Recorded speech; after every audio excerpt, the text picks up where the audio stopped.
So, everyone, we are so excited to welcome to the Women Rabbis Talk podcast our wonderful colleague, Rabbi Lea Muhlstein. Ordained in 2012 by Leo Beck College, Rabbi Muhlstein is currently Senior Rabbi at the Ark Synagogue, London. She is the International Chair of Arzenu, the political voice of reform, progressive, and liberal religious Zionists. Rabbi Muhlstein is currently working as a co-editor on the new liturgy for liberal Judaism. So welcome, welcome, welcome. What would you like us to call you today throughout our conversation, and why? And what are your preferred pronouns? First of all, thanks so much for having me. I think you can just call me Leah because that's what my friends call me, and it's what my colleagues call me. And seeing it's us colleagues chatting, Leah is absolutely fine. And my preferred pronouns are she and her. Well, terrific. So we will call you Leah throughout our conversation. And why don't you tell us how and why you chose to become a rabbi?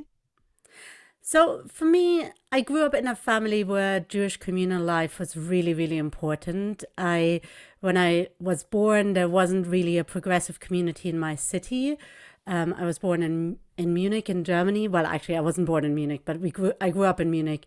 And there was no progressive Jewish community. So we were a bit homeless as a Jewish family in terms of community. And my parents became one of the founding members of what is now a really lovely, wonderful, medium-sized liberal synagogue in Munich.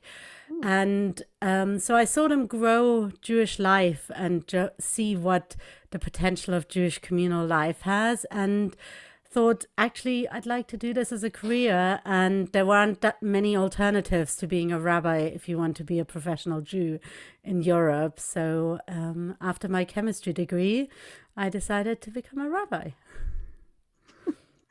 Chemistry and rabbi. Interesting.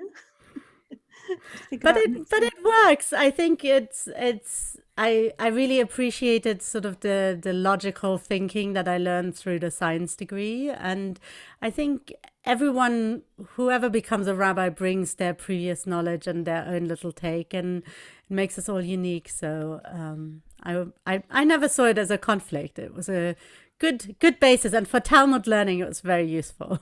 Oh, that's fascinating. Yeah, I was just gonna say I've had to study like physics to have some of the conversations that I've wanted to have theologically in my rabbinate, and so I'm always really appreciative of rabbis who have science in their backgrounds, because I'm always a little bit jealous that I don't have more of it in mine. So that is awesome, really cool. And maybe a little alchemy too. Oh yeah. Yeah, so I'm always like very tempted to do this performance of let's reenact the 10 plagues on the bimmer. Turn water into blood and all these things. I've never done it because you should totally do it. That sounds so cool. Yeah, you shouldn't really do chemistry experiments outside a chemistry lab. Now you could do it in a chemistry lab and just zoom it out to everyone. Absolutely. Until this year, nobody would have thought that would be possible, but indeed now it's possible. Pesach is coming. Absolutely. I would buy tickets to that. That would be very cool. So speaking of what you might do for your synagogue, why don't you highlight some of the different positions that you have held since becoming ordained as a rabbi? So my first job was at the West London Synagogue of British Jews, which is one of the larger synagogues in the UK, and I was the fifth rabbi. Which was a really interesting experience, and it was wonderful and it was great. It's really a cathedral synagogue, but I was really I was happy when I found where I am now. We weren't called the Ark Synagogue when I joined the synagogue. We were called Northwood and Pinner Liberal Synagogue. We just renamed ourselves, and this is my second full-time pulpit, and this is where I've been for now more than 7 years. So Wow. but it's a really great place because I think, first of all, it's a fabulous community. We're a fabulous um, work couple. Not my husband. My husband does something else. But my fellow rabbi, who was the senior rabbi there when I started, has been super supportive always of me, and from the start gave me lots of opportunities for growth, and we've really sort of grown side by side and are now co-senior rabbis, which is a great privilege, and we super complement each other, so that's fantastic. And he does all the stuff that people normally assume women rabbis love doing, like do the kiddie stuff.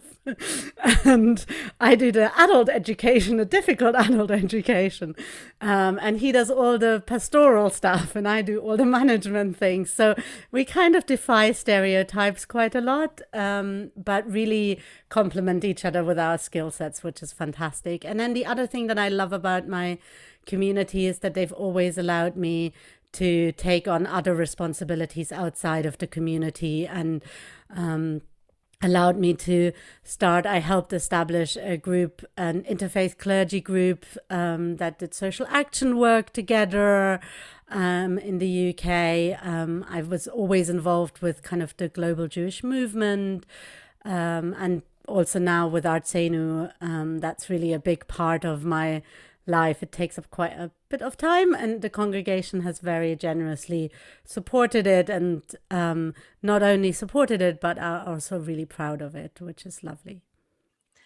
What led to you?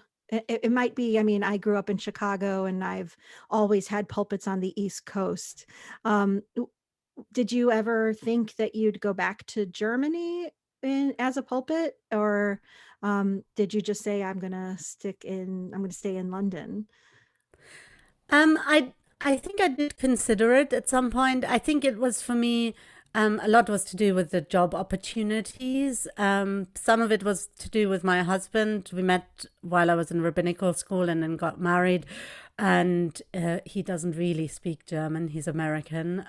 But he could have learned. But I think for me, it was a little bit about, I wanted a congregation where I really felt like I could be the rabbi that I wanted to be. Going back to my home congregation, even though I love my home congregation, would have been totally out of the question, even if they didn't have a fantastic rabbi who is already there and established and is not going anywhere. And I think I never really looked at places like Berlin because that seemed just as far away as from home as London. It's so easy to hop on a plane and go home to Munich that I never really considered it. And I'd come to England when I was 16.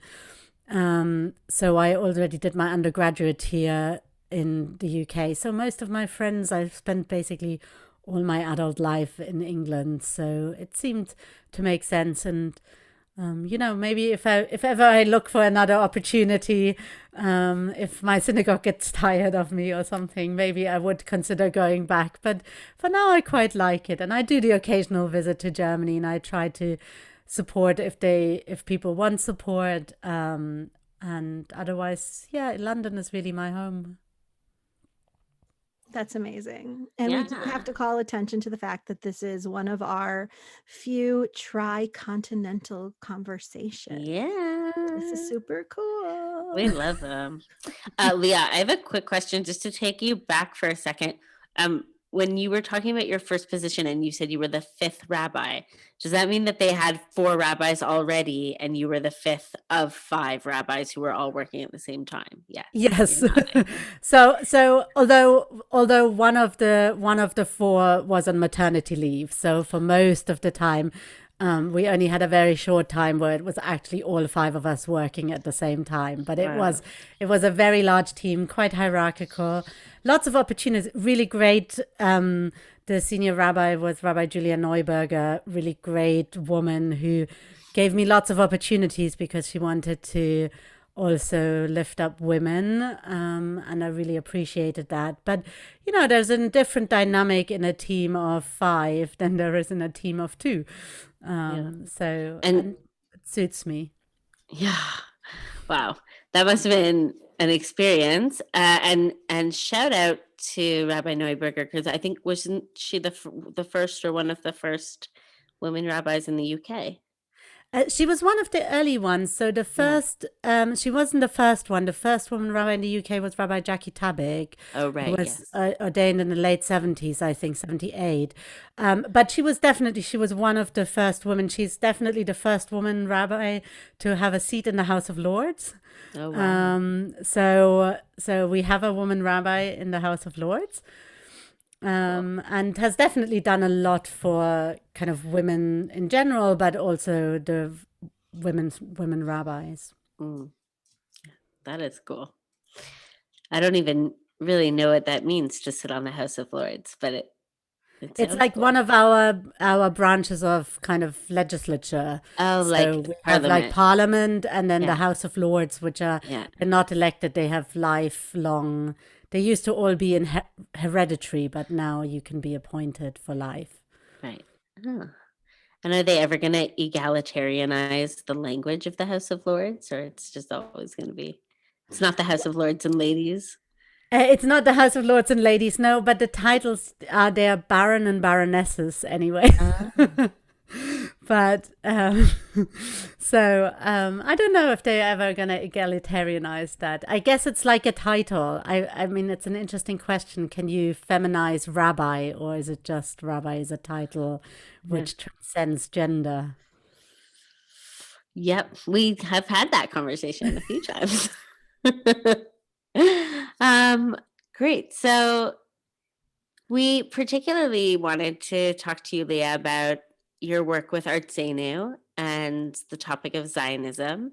So maybe if you can just tell us a little bit about that position in more detail, what you do for Arzenu, and then maybe a little bit about your personal history with Israel and Zionism, why you were drawn to the role at Arzenu.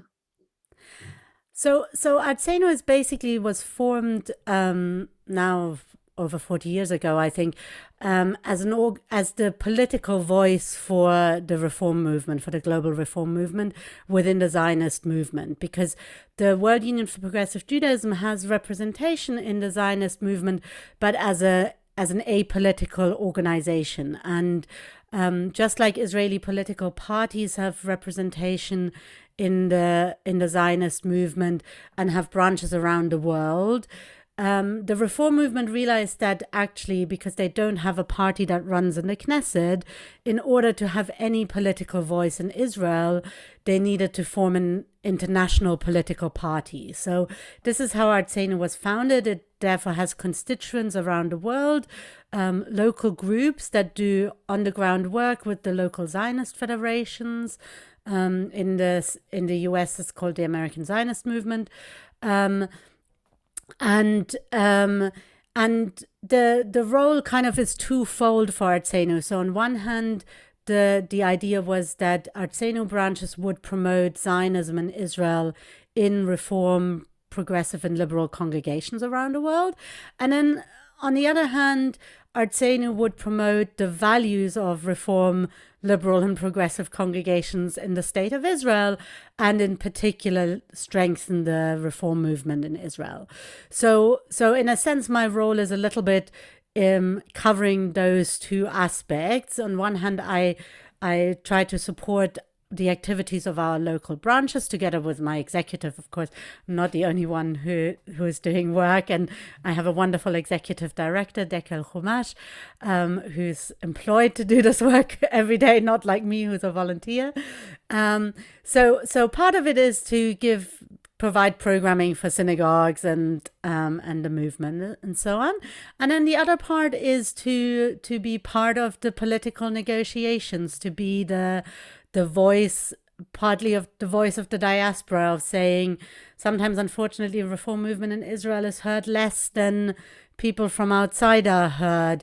And it's really advocating for our values, whether that's about acceptance of progressive Judaism and religious pluralism in Israeli society, or it's about our values, so the rights of refugees in Israel, women's rights, all the wonderful work that the Israel Religious Action Center is doing.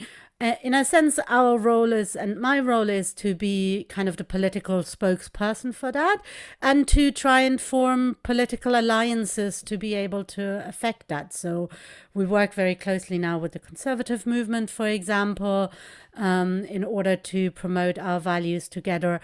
But it's also about raising awareness with Israeli political parties that might sympathize with our point of view. So I get the pleasure every so often to sit in a room with primarily men. Actually, most of the time, only men. It's really great that now the Israeli Labour Party has actually a woman as a party leader, because normally it's like, okay, and there's me, a woman. This is what we look like.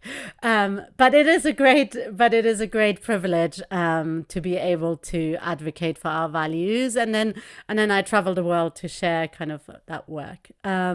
So that's kind of a little bit about the role. How did I come to it?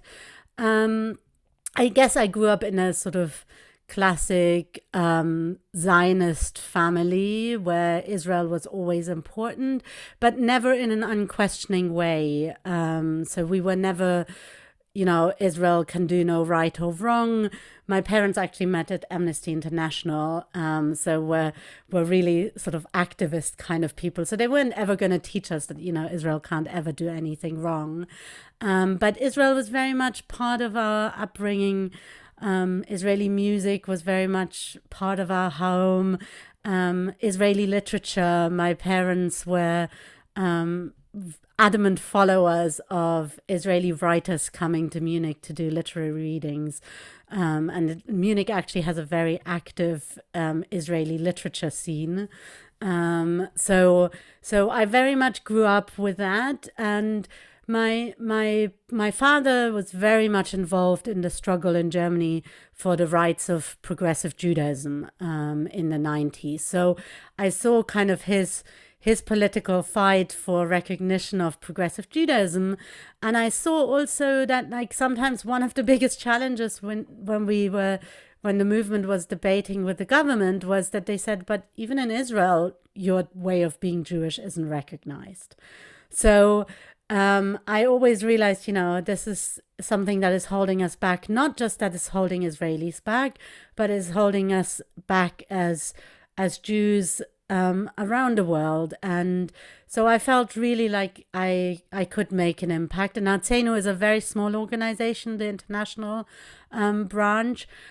So it allowed young people to rise through the ranks really quickly. I did like a mentorship program with them, and then they just said, oh, why don't you join the board?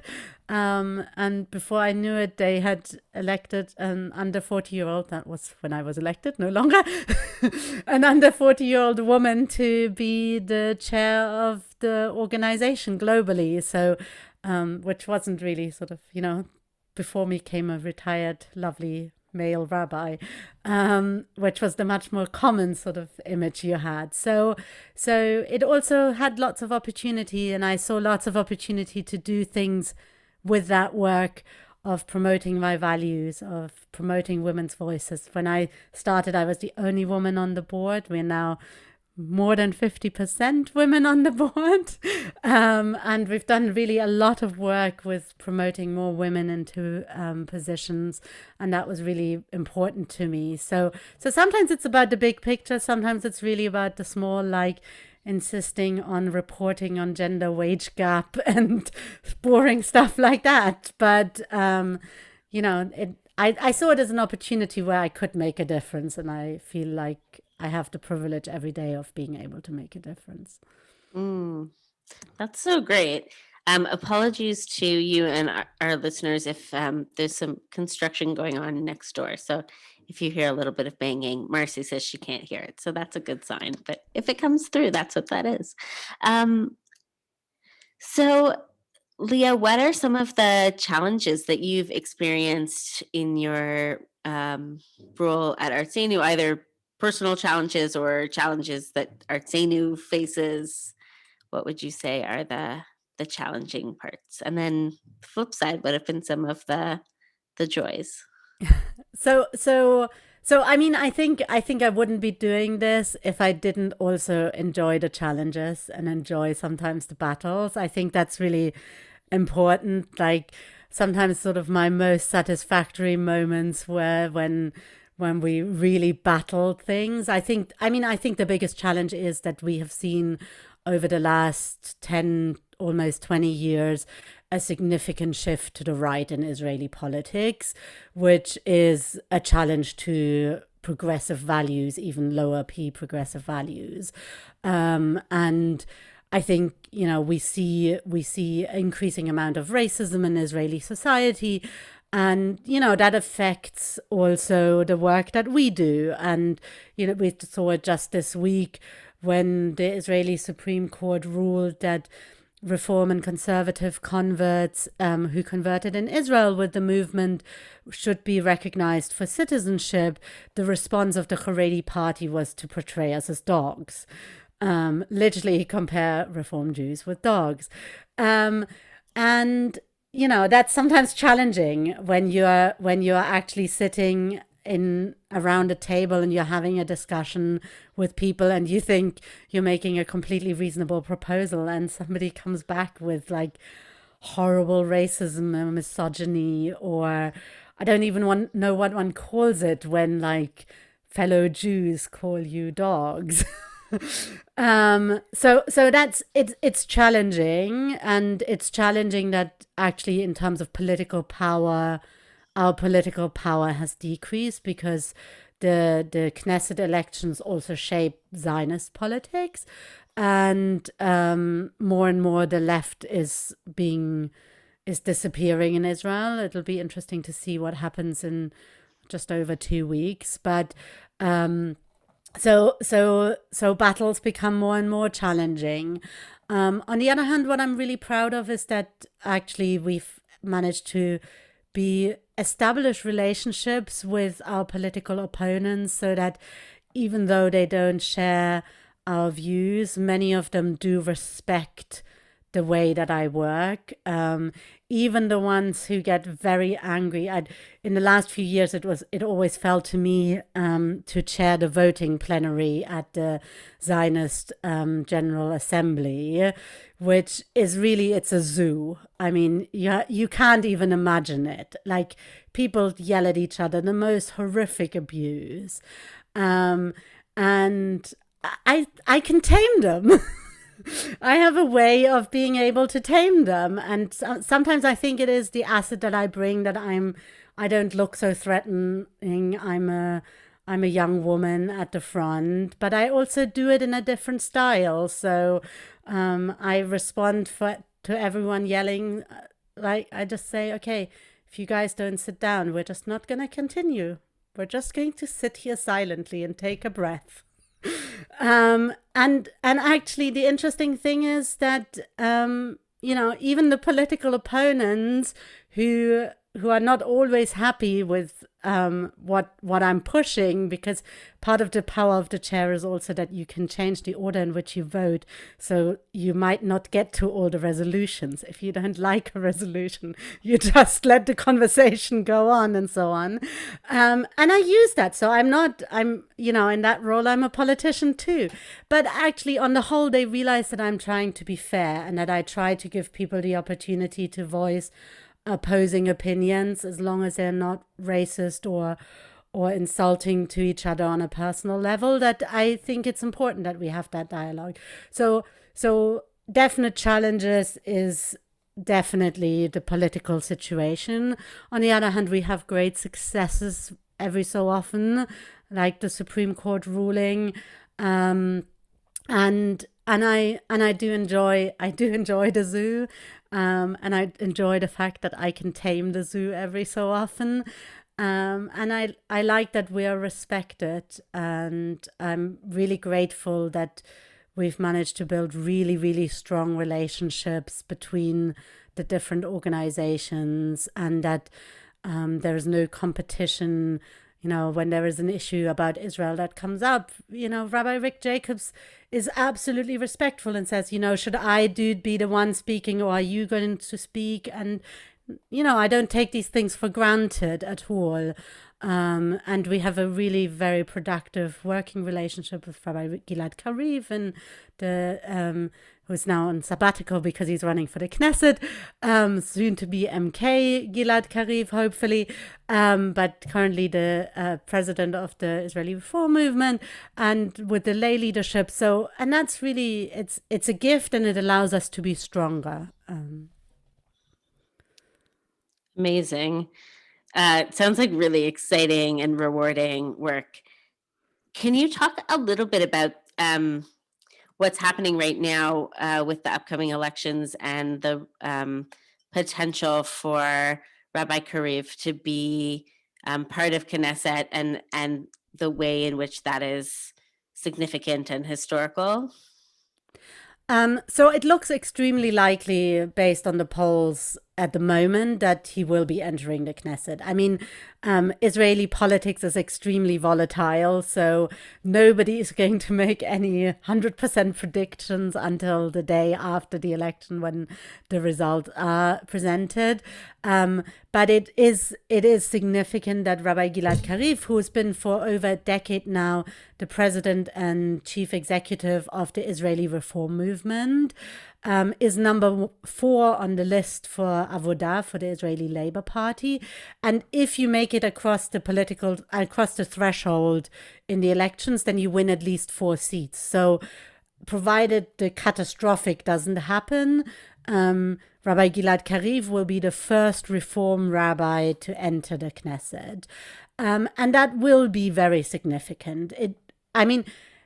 There has been significant progress in the last 2 decades in terms of the awareness of Israeli society of the presence of Reform Judaism, that it's indigenous to Israel, that it's not just Americans or other foreigners who come in. Rabbi Gilad Kariv was born in Israel, speaks like an Israeli, and it already has an impact, right? The Labour Party moved offices last week, I think, and normally what would have happened is that some Orthodox rabbi would have come to put up the mezuzah. But Gilad Kariv this time, Rabbi Gilad Kariv put up the mezuzah, and Merav Michaeli, who's the head of the Labour Party, was able to say the brachot, because she as a woman would not have been able to do that with an Orthodox rabbi. And I think it will show more and more Israelis that you don't need to go for the default when you want to use religion. You don't have to go to an Orthodox rabbi who has nothing in common with you. That actually there are now, I saw it, there are now over 100 Israeli women ordained as rabbis. It's incredible. So there are lots of, and this is the Reform and the Conservative movement, there are lots of options now for Israelis, and I think it will show that much more. I think he will drive some policies that are important to progressive Judaism, but I also recognize he's not just going to be a politician who's, if he wants to have a longer political career, he's not just going to talk about religious pluralism. So I hope he's going to do some other things too, which kind of bring Israel closer to the Israel we want it to be. Yeah, that's so exciting. It's so exciting. And there are the dogs. Sorry about the dogs. That number that you gave of 100 women rabbis, that's in Israel, that there have been 100 women who have been ordained. Yeah, so I get my figures from Rabbi Gilad Kariv. He just posted on Facebook in honor of International Women's Day that there are now 100 women who are ordained as rabbis in Israel. They might not all have been ordained in Israel. I think a number of them were ordained in the States, for example, and now live. But still, it's incredible. We're no longer, there are 50 congregations. We're no longer a niche phenomenon. And I think, and the surveys show it, even, I think, 20% of Haredim who were asked had in the past year attended a life cycle event officiated by a progressive rabbi. Yeah, that's amazing. And that's all in one generation. It's really, like when we think about like the women who were the first women ordained in Israel, or the first women to go and serve as rabbis in Israel, they're still alive, they're still working, and for it to have grown that much in one generation in a way that we can see and feel as it's happening is just, it's so exciting to talk about and think about. Yeah, and I think in a sense in Israel presents that opportunity, right? Because everything happened in the last 70 odd years there.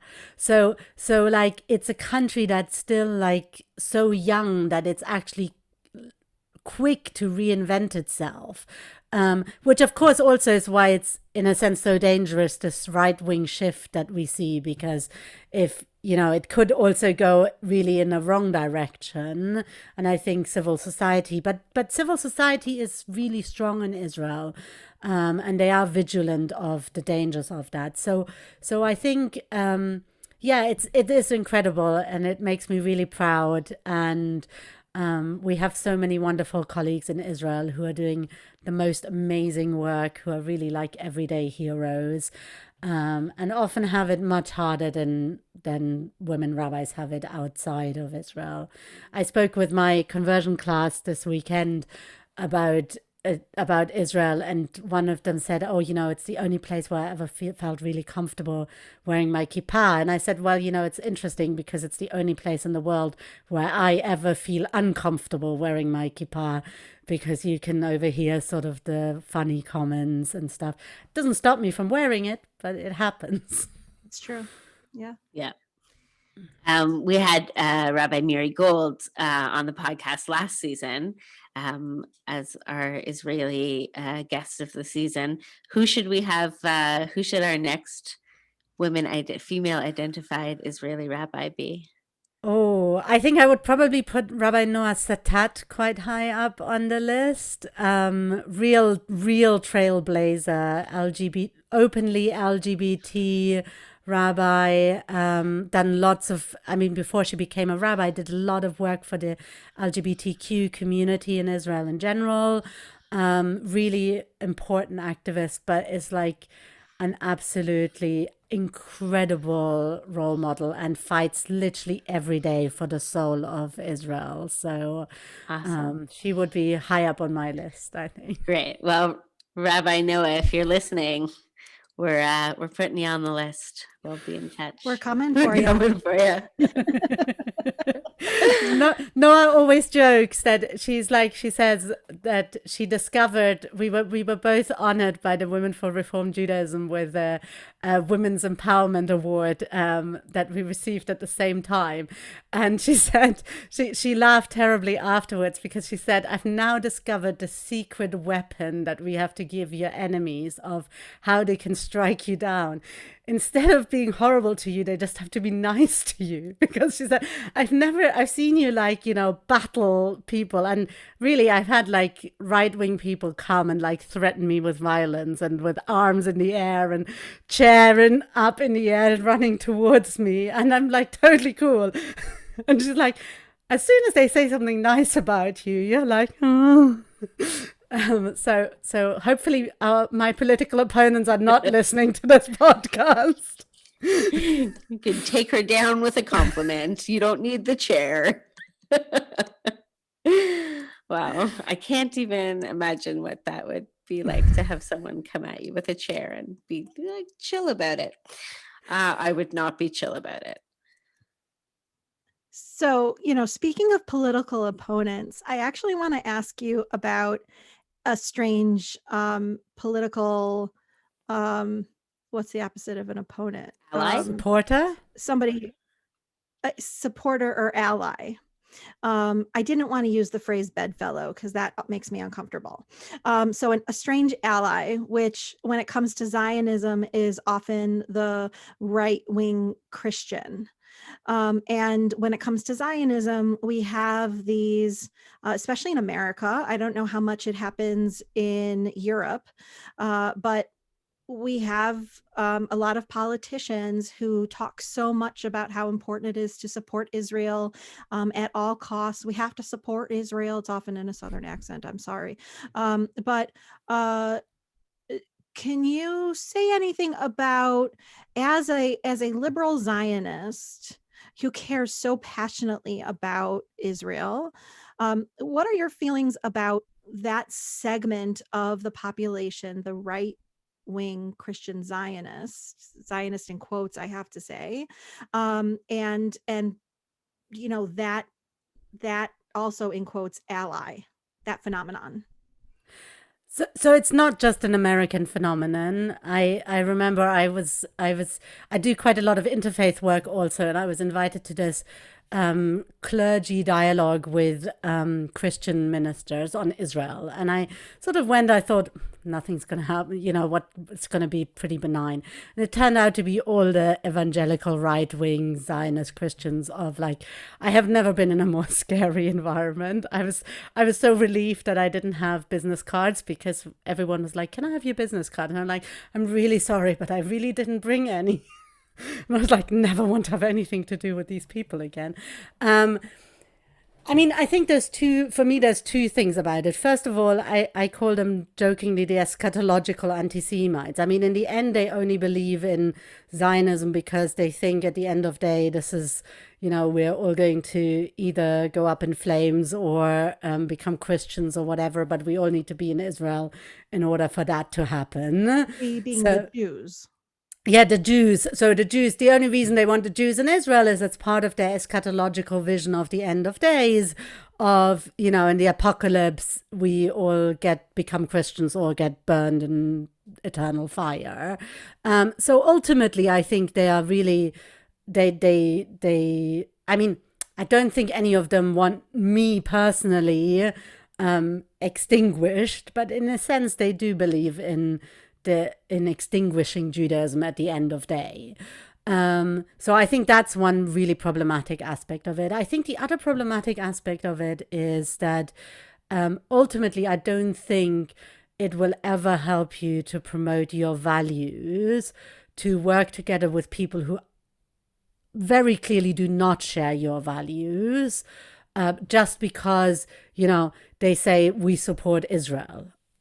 Like, I don't want an Israel that reflects the political value vision. My Zionism is not for an Israel that reflects the political values of the Christian right. I don't want an Israel where abortion would be illegal. I don't want an Israel where, it's not even anything to do with Israel. It's like, I don't want a xenophobic Israel.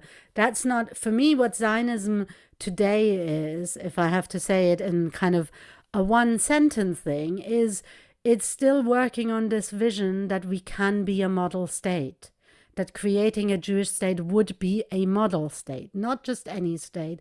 And yes, we have double value, double standards, but yes, we want to see our values reflected there. And I understand that, I can in a sense understand that right-wing Zionists might consider right-wing Christians to be their good allies, because they maybe do share some of those values. But I don't recognize any of my values in them, and I think it's dangerous, and you should never take money from people who you think are dangerous. In the end, it's not going to be safe. That is good advice. You just gave a really beautiful and succinct definition of what Zionism is to you. Can you tell our listeners, can you give us sort of the bullet points of what is progressive Zionism or liberal Zionism, which is sort of the Zionism that we're talking about when we're talking about what Arzenu represents, and the sort of platform from which many, but not all, progressive rabbis are talking about Israel. And can you teach us a little bit about what is progressive Zionism compared to other kinds of Zionism?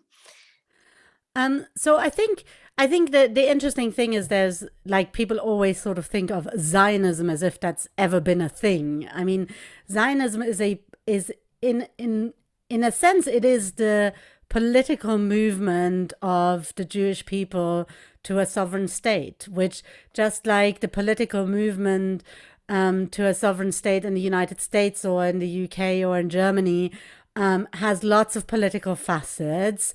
Zionism has lots of political facets. So for me, liberal or progressive Zionism is about saying, if we say Zionism is about creating a model state, is about saying, yes, we are a religion, but we are also a people that wants to try the experiment of what does it mean to run a country in accordance with your religious values. Then we need to bring our religious values to the table. And so for me, it's really about saying, actually, liberal Zionism has to be a Zionism where you do not need to leave any of your values at the door. Just like, because I think that's what for us, why we're not in Orthodox synagogues, right? Because we don't like the idea that we should leave our Western secular values suddenly at the door when we step into the synagogue. And I think the same must be true for Zionism. For liberal Zionism, it cannot be that there is a conflict between our liberal values. Of course, it can be that we see an Israel that doesn't yet live up to these, but that means that our Zionism should say we should work at it to make sure we can achieve and see those values reflected in Israel. And I think the reality is, if we give up on the project, the only thing it will lead to is to ensure that for sure it will not reflect our values. For sure, Israel will reflect the values of the people who invest in it. And so I often speak with people and I say, during the Oslo years, when it was really the heyday of the Israeli left, do you think the right wing just sat there weeping and saying, this is not our Israel and we feel so disenfranchised and we should now just focus on, nurturing Jewish life in the US or in Germany or in the UK or in South Africa? No, they organized. They said, we're going to get lots of money together. And we're going to invest, and eventually the right-wing shift will come. And sadly, they were right. I think what we've seen a little bit in the last 10 years is that the left wing just sort of went like, oh no, and gave up a bit. And I think, so every time one of my liberal values clashes with something I see in Israel, I think I need to double down. Yeah. That's a really, really powerful way of putting it. Thank you so much. I feel like we've learned already so much from you. And I know we get asked about liberal Zionism all the time as if that's somehow an oxymoron. That Zionism, there's only one Zionism, and if you don't follow it, you can't be a Zionist. And we've had that challenged a lot lately, and especially when it comes to intersectionality. And so thank you for helping us define it in such a different way. It's really been so helpful. Yeah. Is there anything else that you want to tell us about liberal Zionism or your work at Arzenu before we shift to the next segment of our podcast? I think I gave you a pretty good taste. So anyone who is interested in anything else can just find us on our website, www.arzenu.org. And also find us on YouTube. We have lots of really fantastic content on YouTube that you can watch on Catch Up. So lots of really interesting discussions, Zionism and Black Lives Matters, but all sorts of really great content. We have a YouTube channel, YouTube Arzenu channel. If you just search for Arzenu, you should find us. So I think that was a good introduction. Thank you. Amazing. Thank you. Amazing. Like multiple words. Leah, as you may know, we have a segment on each episode called Ask the Rabbi, where we have listener submitted questions that we pose to our special guest, and we hope that you will answer. And then Emma and I sometimes chime in as well. And it sounds like what's so interesting is it's Bashert that you got this question, because you kind of already answered it in terms of the roles that you and your co-rabbi take on in your synagogue. So maybe it'll enable us to discuss how you split up your roles.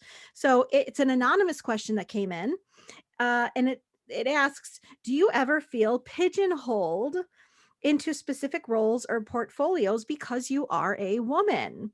Like you are expected to only perform certain tasks around the synagogue or at your organization. So maybe you can tell us a little bit about how you made sure to figure out how to defy those gender expectations. So I think there are, like, of course, there are gender expectations for women rabbis just as much as there are for women in general, and just as much as there are for men. I think I only have sisters, so my dad basically raised his kids to sort of think, we can be anything, and I don't think we ever questioned that in any way. So I think I never really, even when I was a chemist, I remember a moment I was at a chemistry conference, and I was a graduate student at the time, and a big professor gave a talk, and I had a question, so I put up my hand and I asked a question. And I remember afterwards lots of people coming to me and saying, like, wow, how brave I was that I asked a question. And I was like, I wasn't brave. I had a question. It was a totally reasonable question. He gave a good answer. There's nothing brave to it, but it showed me very clearly that they expected me to be scared of putting my hand up. Right. And I don't think they would have asked me if I'd been a man, wow, how brave that you put your hand up and asked a question. So I think often I never, and I always, I think when I looked, when I looked for jobs, I kind of looked for things that fit my portfolio, and I've never been the sort of very sit on the floor and play with the kid kind of rabbi. I mean, I actually love our Touch Shabbat service, and I love co-leading it with my colleague, but I'm the boring one. You always need sort of the hyperactive and the quiet one. I'm definitely the quiet one. It works really well as a pair, but I'm not that personality. And I think one of the reasons why I was really happy when I got the job that I got was that I saw that they wanted to hire me not for the pigeonholed stuff. And I mean, the way it works in terms of how we divide our portfolios is that we work very collaboratively. So every 12 to 18 months, we sit down together and we say, who's going to take charge of which portfolio? You currently have this portfolio. And then whoever's in charge of the portfolio basically manages the other person to do the work in that portfolio. So it doesn't mean we don't do any work that isn't within our portfolio, but it's like, if I'm in charge of education, I will say to my colleague, okay, I want you to do every week Parashat HaShavua. And, unless there's an objection to it, he will say, sure, I'll do a Parashat HaShavua every week. And likewise with pastoral stuff, it's like, he will say to me, oh, can you look after these people? Or I think this is one that is better for you. But I don't necessarily have to think it through because he's in charge. And we do reallocate things. I mean, he loves the pastoral stuff and he loves the small children. So he tends to hold on to them because he loves them. But we do like to mix it up a little bit. And I think our congregation actually see how well we work together and therefore have always accepted it. And we're really good allies for each other, of not allowing us to be undermined by it and speaking up for each other.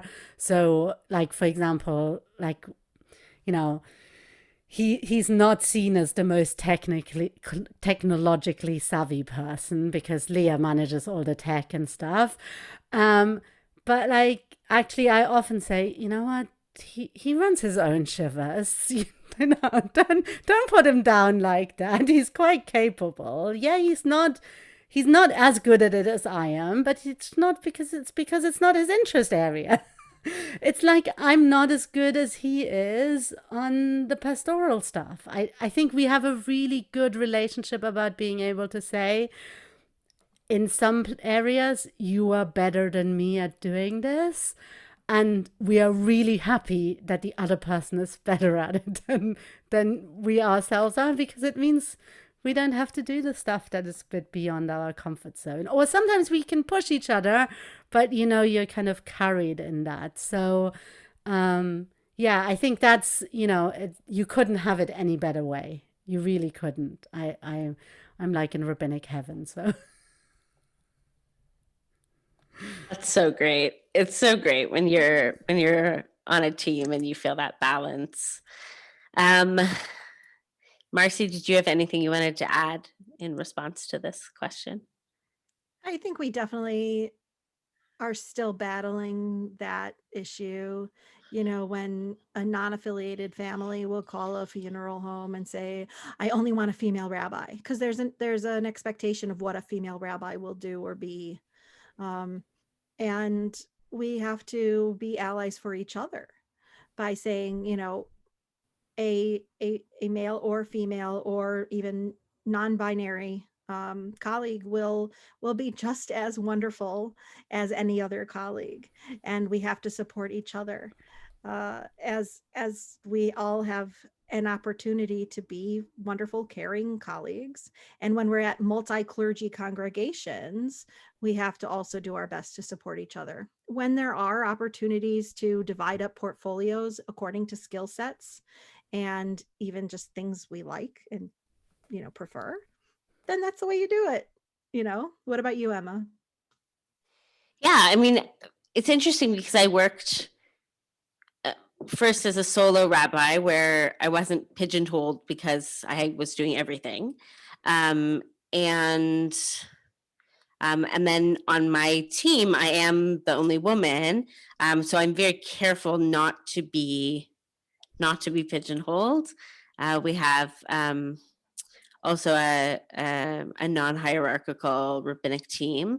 So we're meant to be leading from our passions and our areas of strength, which is lovely. But there definitely are times where something will come up and we'll be saying, who's going to take this on? Who's going to do this piece? And sometimes I will intentionally not volunteer to do something because it's a traditionally, the perception is that it would be done by a woman. I think I just sort of, I mean, for me also, like it's less so in my congregational work, but like in Arzenu, like I would never volunteer to take minutes at a meeting out of principle, because I'm often like the only woman, and I can take perfectly fine minutes, but like there is always, that is one of those things that is like often a thing. So I'm like, yeah, don't do the minutes, and I don't bring the coffee.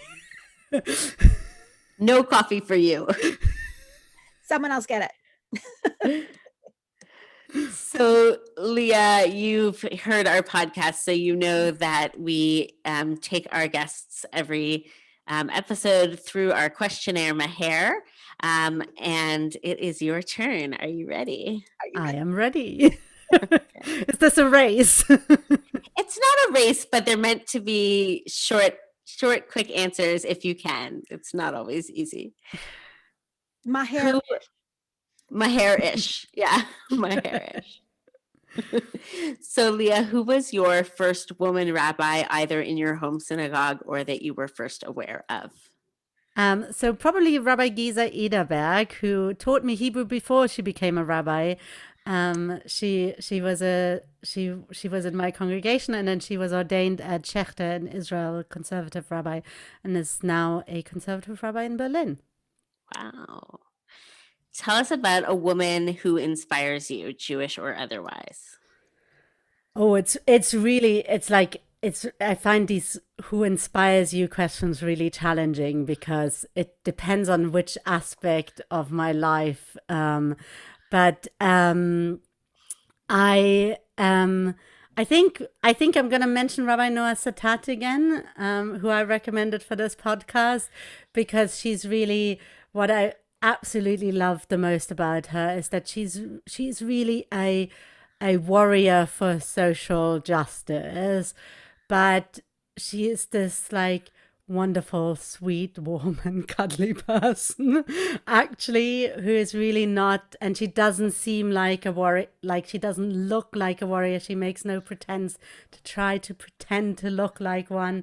But wow, she's fierce and powerful and amazing. So for today, I'm gonna name Rabbi Noah Satat. Amazing. Fill in the blank. Being a woman rabbi is, or women rabbis are. So I'm going to choose being a woman rabbi is a privilege. Lovely. I agree. What do you think would surprise people to learn about women rabbis? That they exist. Yeah, some people. I think still some people, like basically everything about the woman rabbi is still kind of a surprise to them. My head went into all sorts of directions when you said that. Favorite Jewish character from a book, movie, or TV show? So I think I'm going to choose Frankie from Grace and Frankie. Because she's just the most awesome, kind of quirky. And what I love about kind of her as a Jewish character is that it's not all about the Jewishness, and yet everything about it is in a sense so Jewish. And it's just the most wonderful show about graceful aging. So I'm going to pick Frankie. That's a good one. I don't think anyone's chosen her yet, so that's awesome. What is a Jewish text, teaching, or value that inspires you or informs your life? So for this one, I'm going to choose Micah chapter 6, verse 8, where it says, "People tell you what is good, but what does the Eternal One require of you? Only to do justly, love mercy, and walk humbly with your God." I used to have that over my computer screen. Now I have a window because I'm home officing. So no longer over my computer screen. But I think that's, for me, that's like, what's it all about? Do justly, love mercy, and walk humbly with your God. So true. And each episode, Marcy and I begin talking about what we're thinking about. So, Leah, what are you thinking about these days? What am I thinking? So I'm reading at the moment a book about anti-Semitism amongst progressives, and it's called a book "Jews Don't Count," about how Jews are often overlooked when there is discussions around racism, and that Jews suffer kind of the racism that then is sort of seen as a lesser form of racism. It's by David Baddiel, who's a British comedian. It's very interesting for me because on one hand it rings so true because it's very much what happens in progressive England. On the other hand, it's so alien because it's definitely not what it's like in Germany. Everyone in Germany really is quite aware that Jews are a minority that are oppressed. And it's a little bit incredible to me to think that, 80 years after or not even 80 years after Europe tried to wipe out, or in Europe, someone tried to wipe out all the Jews, it would be seen that we are maybe too privileged to be counted as an ethnic minority. So that's what I'm currently thinking about. It's not the most cheerful topic, unfortunately. No, but it sounds really interesting. And I'm sure we've all just added that book to our list of books to read. Thanks, Leah. You're welcome. Thank you so much for having me. Oh, Rabbi Lea Muhlstein, it is such a joy to have had you.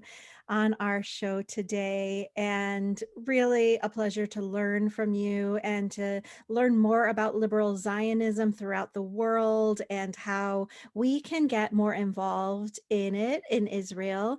And so you mentioned the Arzenu website, and if people want to get in touch with you more, are there any other places that they can find you if they want to ask you questions online? Absolutely. I'm on Facebook. If you just search for my name, you'll find me on Facebook. I'm on Instagram, L Muhlstein, with a UE. I don't do very many Instagram posts, but I do every week a post elevating Jewish women's voices of a poet as a commentary on this week's Torah portion. And otherwise, via my synagogue's website, arcsynagogue.org, they can get in touch with me by email. Awesome. Awesome. Totally awesome. It is just such a joy. Thank you so much. Thanks for being here.